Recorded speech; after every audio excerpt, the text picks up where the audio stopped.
Previously on Building 70s, I did a terrible paint job, tried my best, and this is how it ended up. So I'm going to try my best once more to fix it. Haven't seen anyone attempt to fix a paint job this bad, so this is going to be an experiment. Now, to try to fix this paint job, I'm thinking I'm not going to be able to get it to showroom condition, nor that's really what I was going for, because it's just going to get wrecked anyway by things being in the back. Now, the main thing I want to do is to try to get all this orange peel off this main section. I don't care too much about the roof because your eyes sort of focus in these areas here and sort of up in front. Now, you're probably thinking, how am I going to recover this disaster? Well, that's with sandpaper. Now, that might seem a bit counterintuitive, but what we want to do is try to get rid of all the bumps. Now, I haven't done this before, so hopefully this is going to save it, because this is pretty much the last chance. Otherwise, I'll be repainting it anyway. So, the theory is we want to knock off all the bumps, so all your orange peel, and that's going to flatten out the paint. Now, I have 1500 and 2000 grit sandpaper. That should be fine enough just to chop off all those bumps. And then once those bumps are down, I'm going to use this whirly boy and buff out all the scratches and hopefully get it looking shiny, nice and flat. Starting off with the 1500.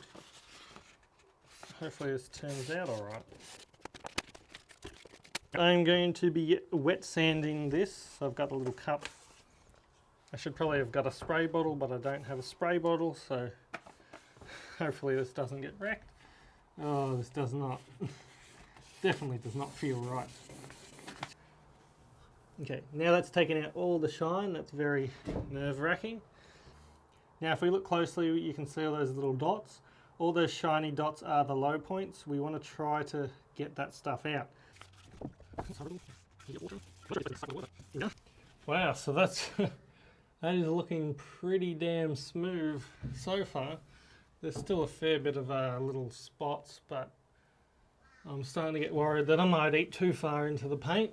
I'm just going to move on. That first patch is definitely not perfect. I still have the 2000 grit sandpaper to finish it off. So I'm just going to finish the rest of the panel off with the 1500, get those bumps down, and then I can sort of start working it with the 2000. As I was working my way up the side panel, I came across this little drip here. I'm going to need to use a razor blade to actually cut these high spots off. Now, I can't use the sandpaper because if I use that, I'll pretty much burn through the areas above and below the drip because they're much thinner than the actual drips. What I want to try to do is just with the razor blade, as sparingly as possible, cut those really high spots off, and then that way when I run over it with the sandpaper, hopefully that should smooth it off and get it perfect or pretty close.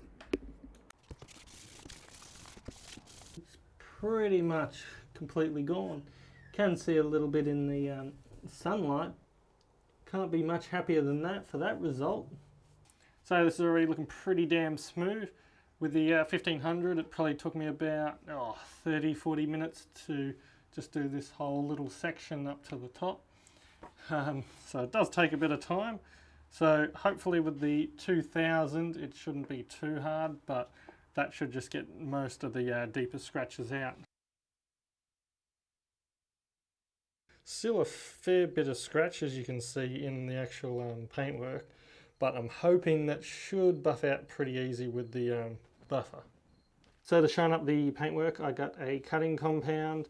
It's the high strength cut compound, whatever that means. There's not really a standard that it says on here, just anything high strength, so we'll see how that turns out. I do have a cream polish as well. I don't know if I'll need that, but got it just in case. And all I'm going to be using is just a little polisher. So we'll see how this thing goes. By far my favorite part of the process was using the polisher. It really brought that paint alive and gave it its shine. I did end up using the polish after the cutting compound, and that just gave it a really super glossy finish. I am amazed with how the paint job has turned out. I can't believe how smooth and glossy the paint has become, considering where it had come from. Yes, there are a lot of dents and definitely not a perfect paint job, but I am wrapped with how it is, and pretty much it is perfect for my use case. So thanks so much for watching. I'll see you in the next one.